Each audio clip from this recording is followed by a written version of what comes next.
Sudah hari Senin, saudara, saatnya Kompas Bisnis menyajikan informasi seputar market untuk Anda. Dan judul besarnya adalah di belakang saya ini. Usai 2 bulan diguyur 200 triliun rupiah, saham Bank BUMN ini masih loyo. 2 bulan sudah sejak Kementerian Keuangan mengucurkan dana pemerintah sebesar 200 triliun rupiah ke Bank Nasional. Performa emiten Himbara masih terpantau loyo. Penempatan dana ini diatur dalam keputusan Menteri Keuangan nomor 276 tahun 2025. Menteri Keuangan Purbaya Yudisadewa bilang kebijakan ini dilakukan untuk meningkatkan likuiditas perbankan agar kredit dapat tumbuh dan mendorong pertumbuhan ekonomi. Purbaya juga menjelaskan dengan penempatan dana pemerintah di perbankan, pemerintah ingin agar perbankan bisa memanfaatkan uang negara yang nganggur untuk menggerakkan aktivitas perekonomian melalui penyaluran kredit. Lalu saudara, dengan semua target penyaluran dana dari pemerintah ini harusnya menjadi katalis positif bagi performa emiten Bank BUMN. Namun kenyataannya seperti apa? Kita lihat data berikut ini. Nah, ini dia, ini ada porsi dana ke Bank BUMN. Sebelum kita beranjak ke performa emiten Himbara, kita bahas dulu porsi dana di perbankan. Dana pemerintah sebesar 200 triliun rupiah ini disalurkan ke 5 bank milik pemerintah, yaitu Bank Mandiri, BRI, BNI, BTN, dan juga BSI. Adapun porsinya karena Bank Mandiri dan juga BRI ini dan juga termasuk BNI, termasuk kategori bank berdasarkan modal inti atau KBMI 4. Ketiganya mendapatkan kucuran dana masing-masing sebesar 55 triliun rupiah. Kemudian ada juga BTN, di mana di sini BTN masuk KBMI 3, maka mendapatkan porsi lebih sedikit, yakni sebesar 25 triliun rupiah. Demikian juga dengan BSI yang mendapatkan kucuran dana paling sedikit, yaitu 10 triliun rupiah. Lalu saudara, pertanyaannya, apakah dana yang dikucurkan ke masing-masing bank oleh pemerintah sudah diserap dengan baik? Kita ulas di data berikutnya untuk Anda. Nah, ini dia serapan dana ke Bank BUMN. Seperti yang dipaparkan Kementerian Keuangan hingga 22 Oktober 2025, tercatat dari total 200 triliun rupiah penempatan dana pemerintah, Bank Mandiri dan juga BRI telah menyerap 100% biaya yang disalurkan, yaitu masing-masing sebesar 55 triliun rupiah. Sementara saudara, BNI ini terpantau baru berhasil menyerap 68% dan BTN ini dengan serapan yang paling kecil yaitu 41%. Dan terakhir ada BSI di 99% serapan. Sehingga apabila ditotalkan jumlah realisasi penyaluran dana tersebut mencapai 84% atau 167,6 triliun rupiah. Lalu saudara, seperti pertanyaan di awal, apakah penyaluran dana 200 triliun dari pemerintah betul-betul menjadi katalis positif bagi emiten Himbara di pasar saham? Jawabannya ada di data berikutnya. Nah, ini dia. Jika dilihat performa sejak dana 200 triliun rupiah dikucurkan pada 2 bulan lalu atau 12 September 2025 hingga penutupan bursa pekan kemarin terpantau yang tumbuh positif alias menghijau adalah Bank Mandiri. Harga sahamnya naik sebesar 5,08%, sementara sisanya masih loyo. Seperti yang kita lihat, BMRI positif di 5,08%, sementara itu BBRI minus 4,7%, BBNI minus 0,44%, BTN minus 12,7%. Ini penurunan yang paling besar di antara semua bank BUMN, dan juga terakhir ada BRIS di minus 6,69%. Namun tentu saudara, sentimen soal pengucuran dana 200 triliun rupiah ke Himbara bukanlah satu-satunya yang menjadi katalis naik turunnya saham. Perlu dilihat juga bagaimana dana asing yang masuk dan juga keluar, seperti yang bisa kita lihat di data selanjutnya. Nah, dari data Bursa Efek Indonesia selama sebulan terakhir yang mencatatkan net buy asing terbesar diperoleh oleh BMRI dan juga BBRI seperti yang Anda lihat saat ini. Meski demikian, net sell asing atau yang keluar justru lebih besar. Secara rinci, angkanya berikut ini. BMRI ada 9,5 triliun rupiah yang masuk, sementara yang keluar ada 10 triliun. Dan BBRI ini yang masuk juga 9, triliun rupiah, sementara yang keluar lebih besar lagi yaitu 11,5 triliun rupiah. Dibandingkan dengan BMRI dan juga BBRI dan tadi Mandiri dan juga BRI, BNI termasuk yang lumayan karena net buy lebih besar dibandingkan yang keluar dengan selisih dana yang masuk sebesar 95,8 miliar rupiah. Sementara BBTN dan BRIS selama sebulan terakhir juga lebih banyak dana asing yang masuk dibandingkan yang keluar. Perlu diperhatikan juga saudara, selalu ada pergerakan investor yang mempengaruhi harga saham perbankan setelah keluar laporan keuangan. Bagaimana laba bersih 5 bank BUMN hingga bulan September 2025? Berikut kita lihat datanya lebih lengkap. Nah, ini labanya.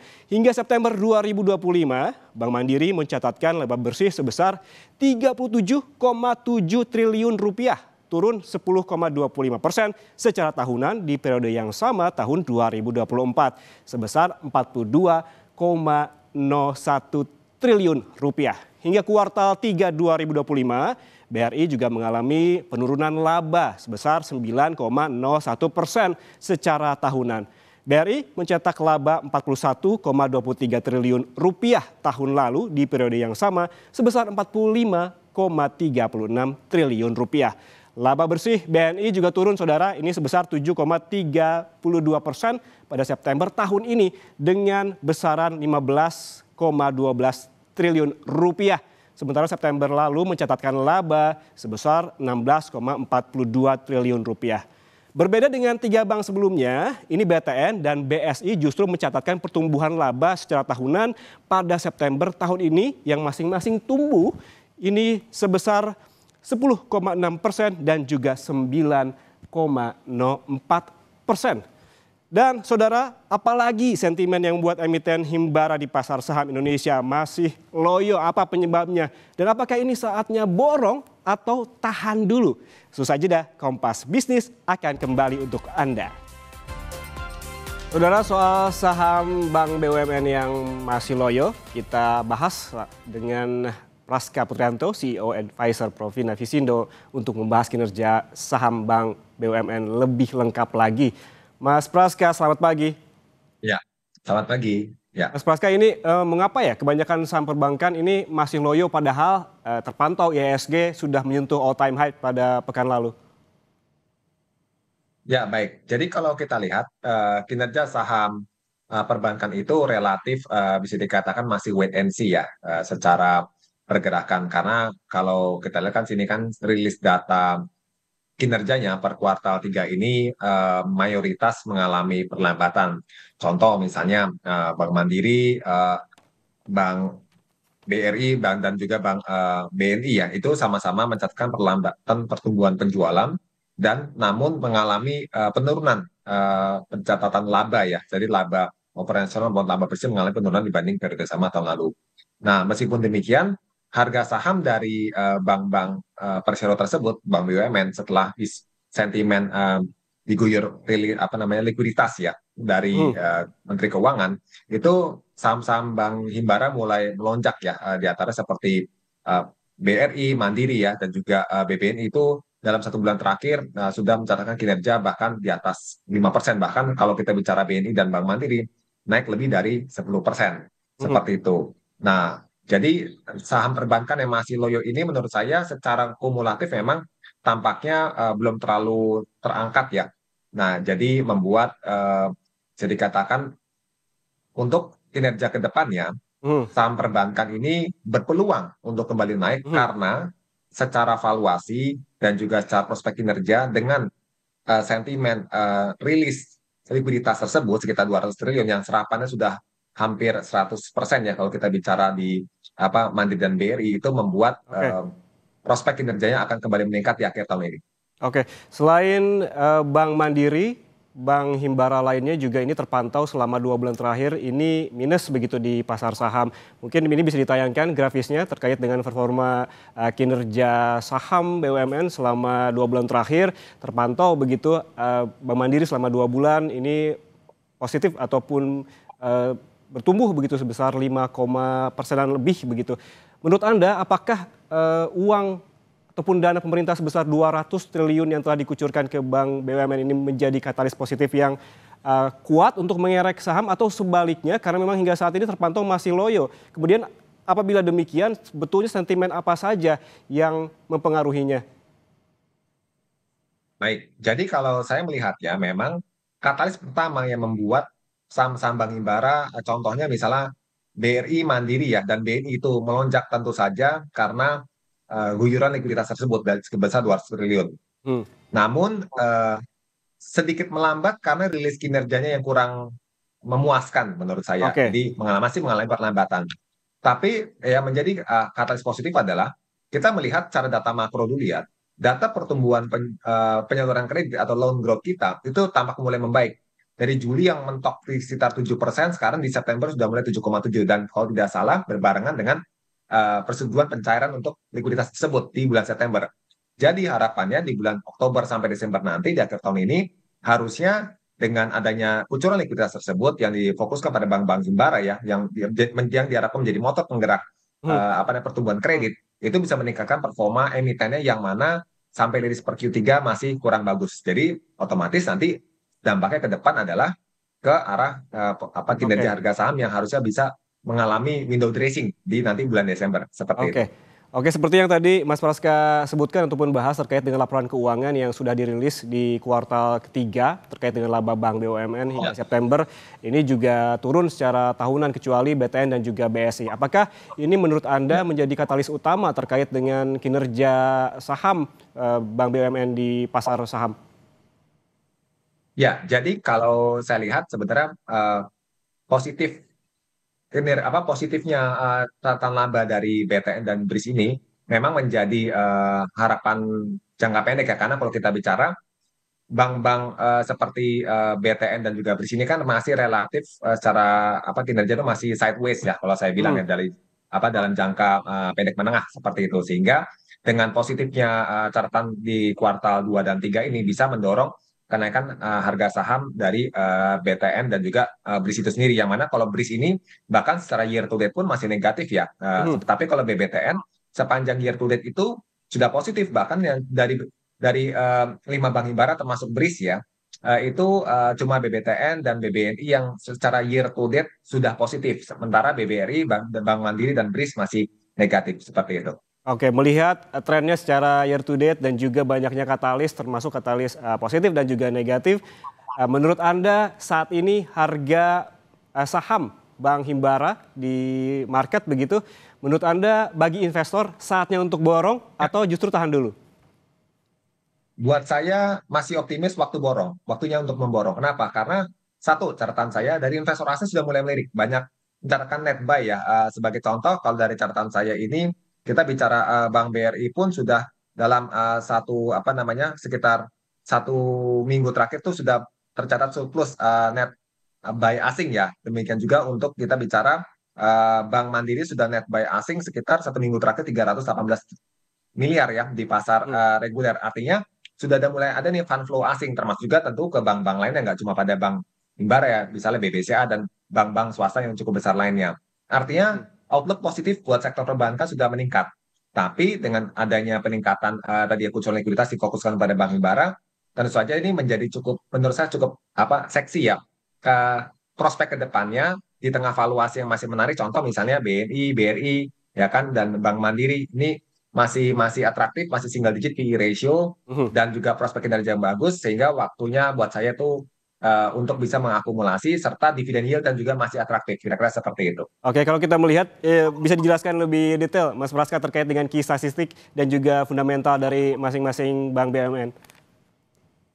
Ya, baik. Jadi kalau kita mulai dulu dari bank ini ya, BNI ya. Dari Bank BNI sendiri memang secara performance-nya tadi ya itu kan masih mencatatkan perlambatan per Q3.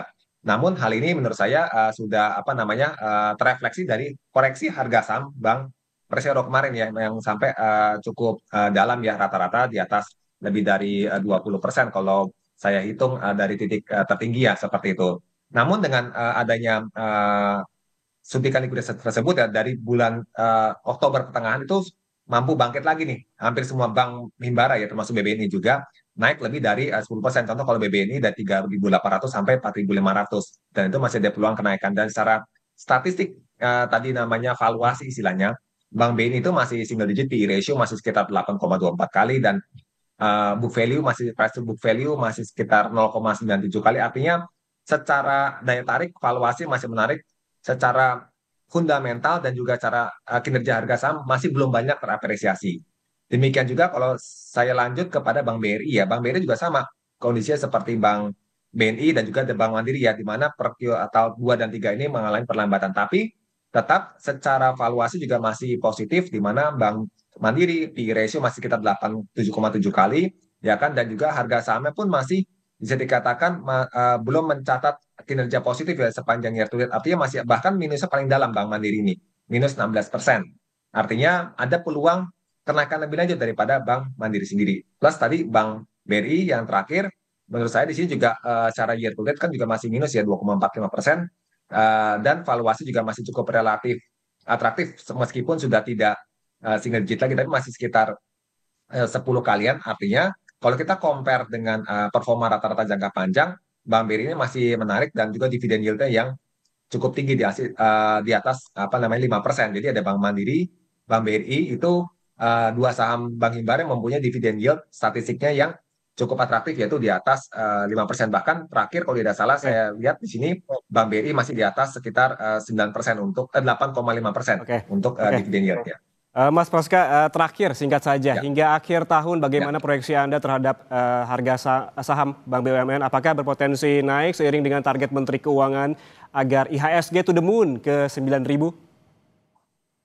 Ya, baik. Dari saya sendiri, saya masih optimis Bank Himbara masih berpeluang naik ya. Di antaranya kalau kita bicara Bank BNI, masih ada peluang untuk bisa sampai kembali kepada level 5.000. Sementara kalau Bank Mandiri, ada peluang masih bisa kembali ke tutup gap di level 5.500-an. Sementara kalau untuk saham BBRI ya, di sini masih ada peluang untuk kembali ke level resisten sebelumnya di level 4.400-an. Artinya masih ada peluang-peluang kenaikan lanjutan dalam jangka pendek ini yang bisa menopang IHSG pada akhirnya membuat IHSG ini bisa paling nggak tutup di all new time high lagi. Kira-kira seperti itu.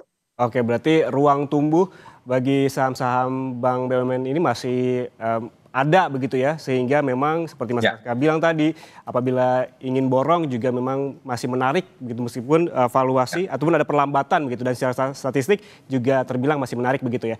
Terima kasih ya. Praska Putrantio, CEO Advisor Provina Hisindo atas waktunya bersama kami di Kompas Bisnis. Sehat selalu. Terima kasih. Selamat pagi.